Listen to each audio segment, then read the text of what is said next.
Je voudrais tirer profit de ce commentaire qui nous rappelle quelque chose de très juste pour parler de ce qu'est le terrorisme et pourquoi, à titre personnel, je n'utilise jamais ce terme. Tous les résistants à travers le temps ont été appelés terroristes. Les nazis appelaient les Français résistants terroristes. Mandela était appelé terroriste. Et la liste est loin d'être exhaustive. Quand on qualifie quelque chose, un groupe, une personne ou même un État, peu importe, quand on qualifie quelque chose de terroriste, ce qu'on cherche à faire, c'est faire ressentir à nos interlocuteurs une réaction émotionnelle. C'est de ça dont il est question. Mais d'un point de vue très concret, terroriste, ça veut pas dire grand-chose. En tout cas, rien de précis. En fait, dès lors qu'on qualifie quelque chose de terroriste, on sait quelle réaction on va avoir. On va avoir des réactions de peur, on va avoir des réactions d'effroi, on va avoir de la colère, on va avoir du rejet. Voilà, tout cet éventail d'émotions qui sont plutôt négatives, globalement. Donc on va avoir tout ce panel d'émotions qui va débarquer comme ça, mais précisément, de quoi on parle quand on parle de terrorisme ? C'est très flou en fait, c'est très flou. On n'a strictement donné aucune information sur la chose qui s'est passée, sur le groupe qu'on désigne, sur la personne qu'on désigne lorsqu'on dit terroriste. Il n'y a aucune information concrète. Alors après, on va nous expliquer, non mais le terrorisme, c'est quand des groupes, des personnes, etc. utilisent la terreur pour mener à bien des projets. Utilisent la terreur pour arriver à un objectif ou tenter d'arriver à un objectif, etc. Mais typiquement, par exemple, quand la droite nous explique que la prison a des côtés dissuasifs, c'est donc de la peur. C'est une dissuasion par la peur de la prison. Est-ce que la prison est terroriste, du coup ? Alors après, on pourrait nous expliquer que c'est quand il y a des attaques armées. Mais du coup, l'armée, les armées nationales, c'est le cas aussi. Donc qu'est-ce qui différencie un groupe terroriste de l'ensemble des armées nationales ? Et là, on va nous expliquer, mais c'est la légitimité, les armées nationales sont légitimes. Mais en quoi sont-elles plus légitimes que d'autres groupes ?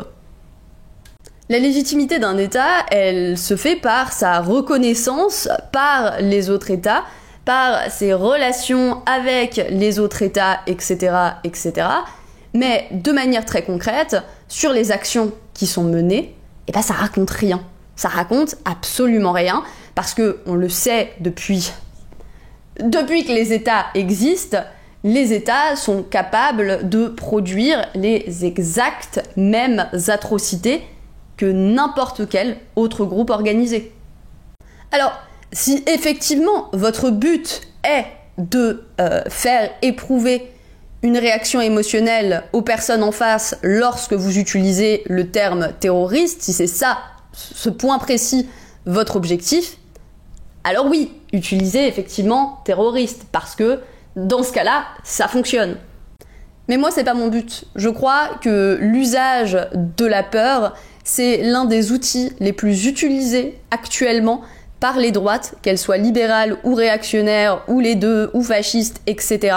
C'est vraiment l'outil principal qu'elles utilisent actuellement, c'est la peur.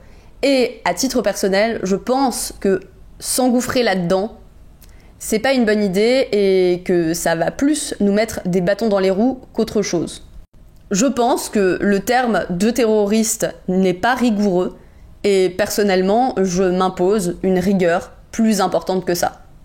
Et je pense aussi que contrer des discours sur tel ou tel groupe est terroriste en disant que c'est le groupe d'en face qui est terroriste est relativement inopérant.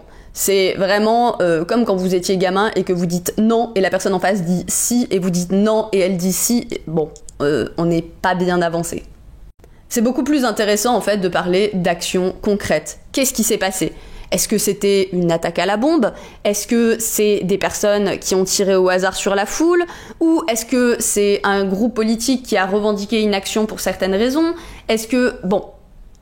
Je pense que ces informations-là, elles nous apportent beaucoup plus que de dire de manière très vague « Oh, les terroristes, au secours !» J'ai oublié un point giga important que je rajoute maintenant, parler de terrorisme, c'est giga dépolitisant.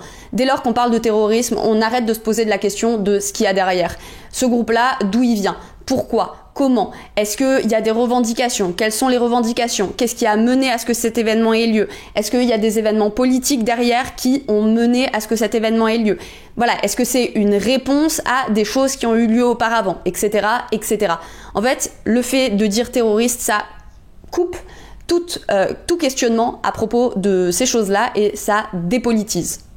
Et le fait de dépolitiser volontairement certaines actions pour les États, c'est très intéressant, c'est très important parce que ça va les délégitimer et forcément l'État, par la légitimité qui lui est donnée par les autres États, par son intégration à un système mondial, etc., etc., va toujours en fait avoir l'air plus légitime que ce à quoi il s'oppose. Ce qui forcément va encore une fois dépolitiser tout ce qui est qualifié de terroriste par les États. Et ce processus, il est volontaire, il est pensé et voilà, moi j'ai pas envie d'y contribuer. Et puis bon, bien évidemment, il y a aussi le fait que je suis anarchiste et que, de manière générale, par le fait que les anarchistes s'opposent à l'État, elles ont systématiquement été considérées comme des terroristes par les États.